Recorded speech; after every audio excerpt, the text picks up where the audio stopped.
terkuat, berdaya saing dalam bekerja, tampil mandiri penuh cita. Jadilah kita generasi bangsa, potensi yang unggul merata.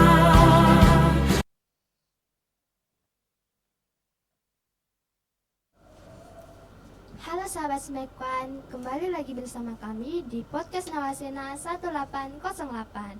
Dengan segmen hari ini, OASE, obrolan aktif siswa eksklusif.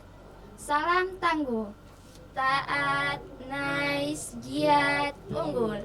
Semangat pagi, pagi Smekwan luar biasa. Oke, perkenalkan, nama saya Maria Astari dari 11 DKV 2 sebagai host, dan ini teman-teman saya. Nama saya Andira Mariskiansyah dari kelas 11 JKT 1. Dan saya Jonathan Dortes Minsen dari kelas 10 TSA. Nah, sahabat Smekwan, teman-teman saya ini yang kemarin baru selesai memenangkan perlombaan pencaksilat. Kita tanya yuk, kira-kira kalian itu sejak kapan sih tertarik dengan pencaksilat?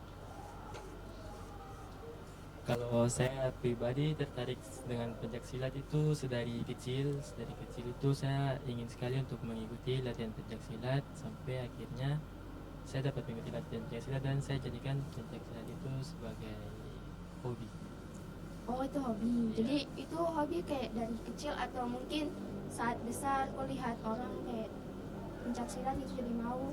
Oh, kalau hobi ya memang termasuk saya jadikan pencaksilat itu sebagai hobi, tapi terkadang juga saya termotivasi dari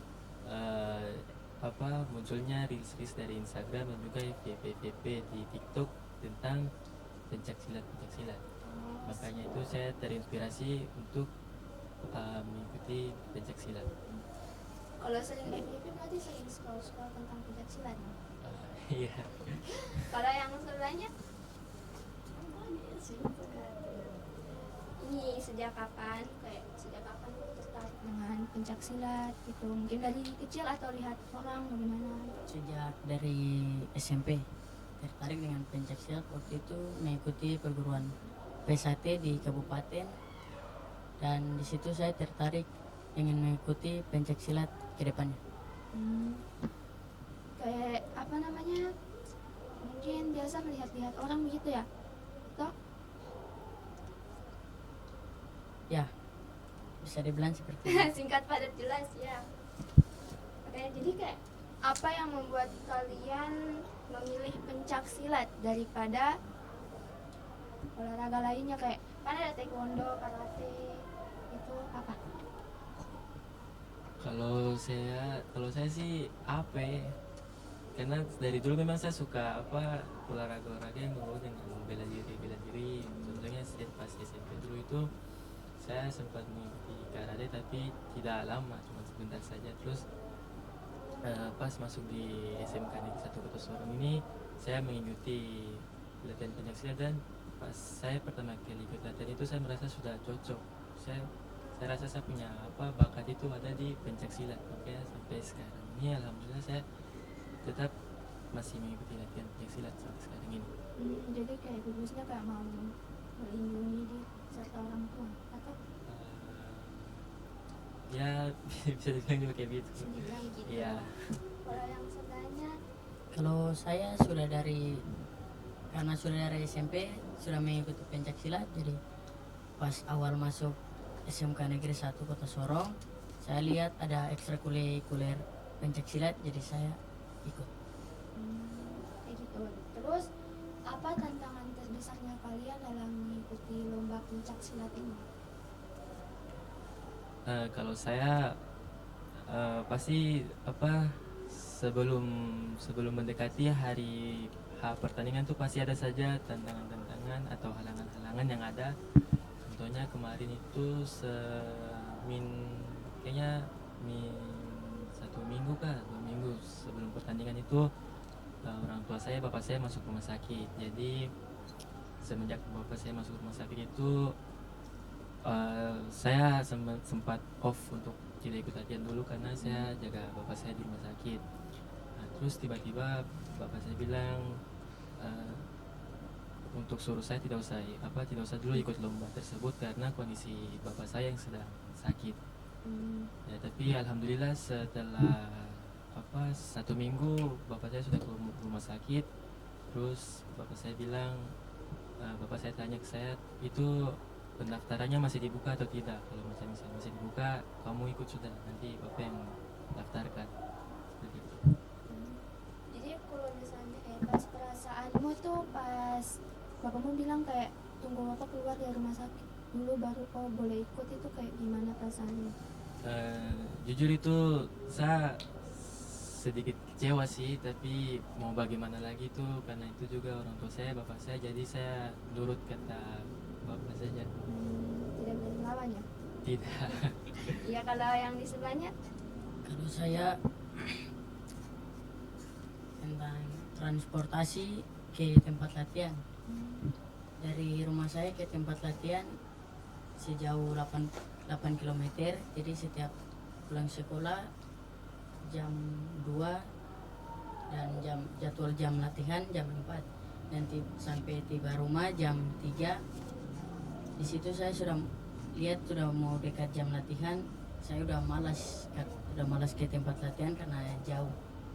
Jadi kayak kenapa bisa dibilang jauh? Rumahmu emangnya di mana?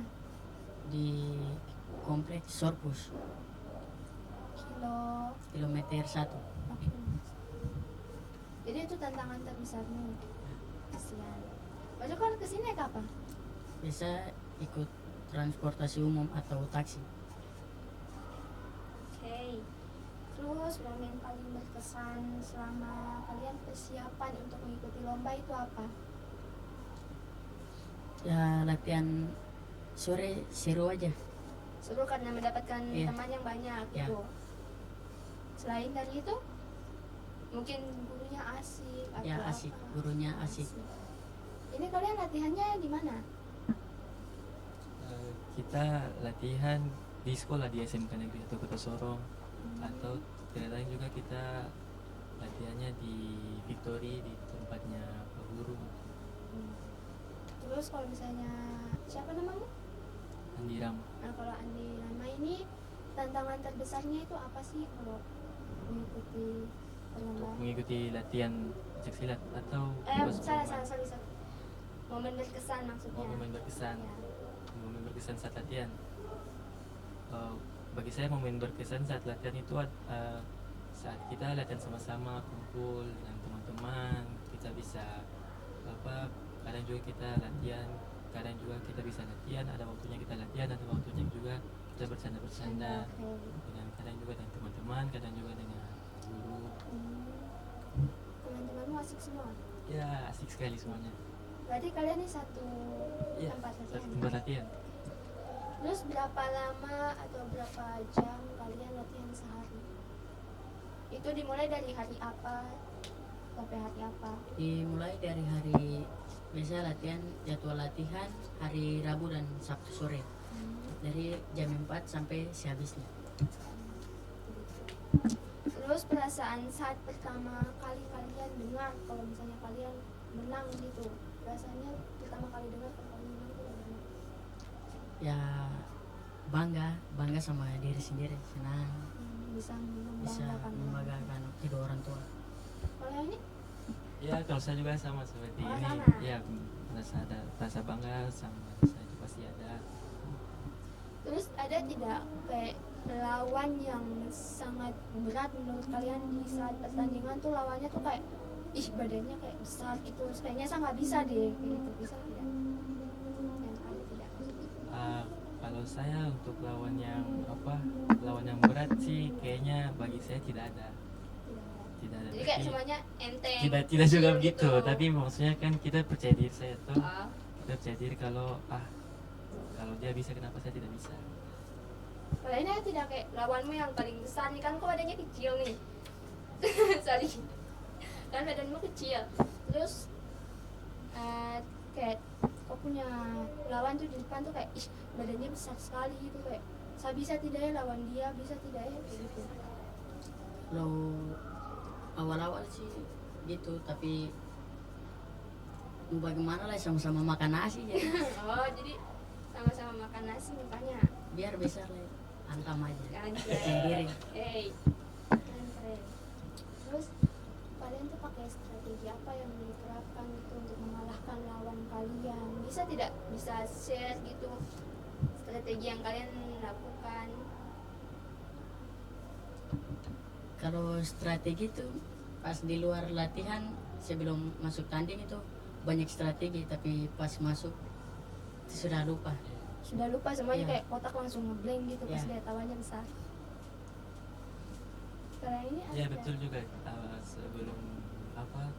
Sebelum masuk gelanggang itu pasti di dalam otaknya kita sudah memikirkan banyak sekali teknik untuk mengalahkan atau menjatuhkan lawan kita. Tapi pada saat kita masuk di gelanggang itu pasti otak kita tuh terasa kosong.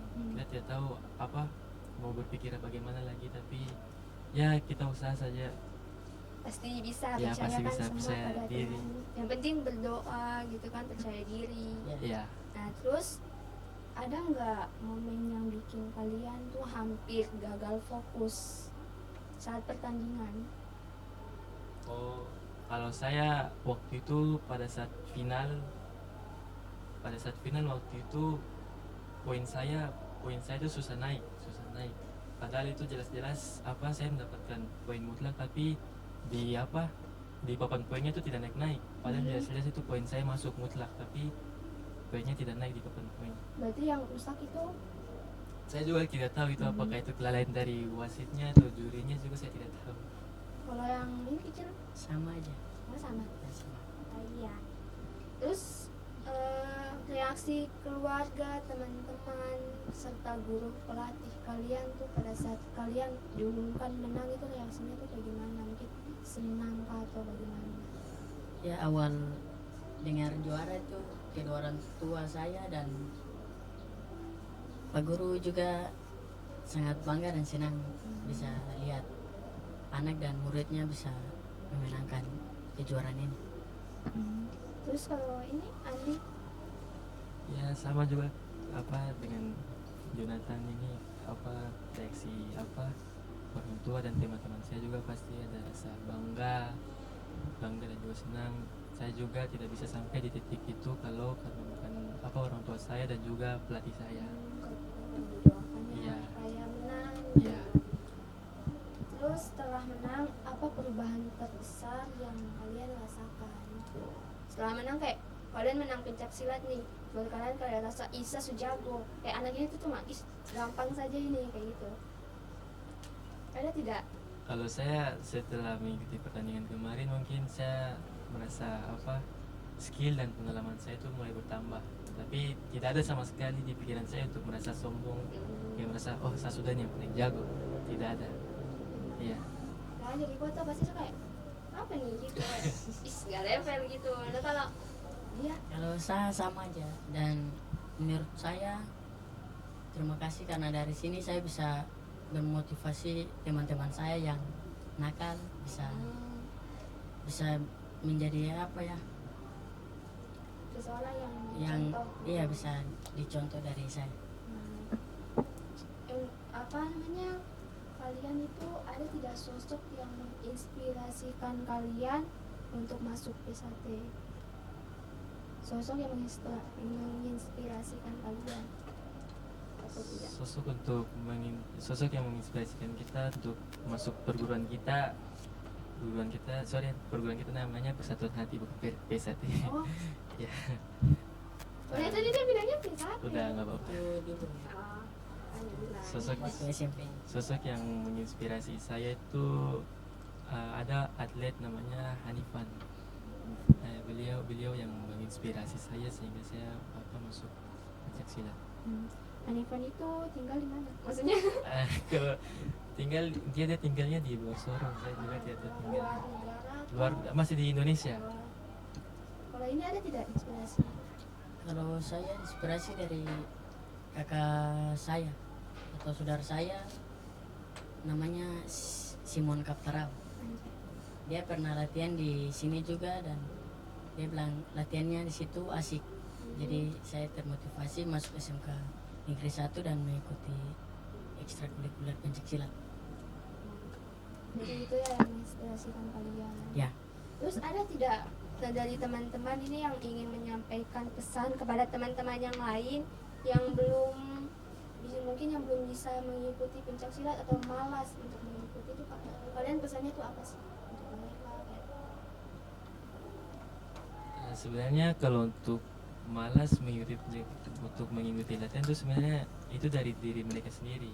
Yang ada itu apa, mereka mau dan tidaknya mengikuti latihan itu dari diri mereka sendiri. Kita juga tidak bisa paksa mereka untuk gabung ikut kita latihan, karena kalau macam misalnya kita paksa mereka untuk ikut gabung latihan beda-beda talenta. iya pasti nanti mereka tidak bisa menangkap ilmunya dengan baik, karena mereka masuk ke perguruan kita dengan paksa, jadi mereka tidak bisa menangkap ilmunya dengan baik.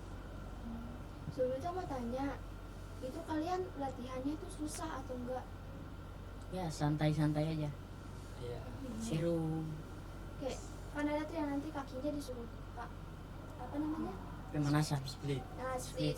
Ya kalau latihan memang susah sih, tapi kan kita latihannya sama-sama, jadi susah senang kita semua sama-sama. Oke. Terus target atau impian kalian selanjutnya di pencaksilat ini apa? Kalau target saya untuk di pencaksilat ini ya semoga insya Allah saya bisa menjadi atlet PON. Sebenarnya kemarin juga mau jadi atlet PON, tapi saya rasa belum cukup untuk jadi atlet PON. Dan saya juga masih umur 16 tahun, belum cukup umur untuk jadi atlet PON. Kalau ini apa? Kalau saya sama, ingin membawa nama kedua orang tua dan nama negara. Nah, terus apa? Tadi targetnya kalian apa? Sorry. Kalau saya sih, saya ingin sekali menjadi atlet PON. Terus apa persiapannya kalian? Kalau misalnya impian itu tercapai ya, apa persiapan kalian? Kalau persiapan saya sih dari sekarang saya mulai latihan dengan giat, latihan dengan disiplin. Ya itu aja sih. Terus, nah kalian kan masih ikut apa namanya latihan atau sudah tidak? Masih kita masih latihan. aktif ikut latihan. Oh, jadi kayak nggak sombong kayak saya udah ngomong. Baik, enggak. tidak. Oh gitu, oke. Oke sahabat Smekwan, jadi sekian dari pertanyaan-pertanyaan dari kami. Salam tangguh, taat, nice, giat, unggul. Semangat pagi. Pagi, Smekwan luar biasa. Dadah semuanya. Berwawasan tinggi, berbudi mulia, giat belajar selalu berusaha. SMK bisa raih prestasi, ukir masa depan, menerjang zaman menyongsong pembangunan. Siap sedia dan selalu bangga dari SMK untuk Indonesia.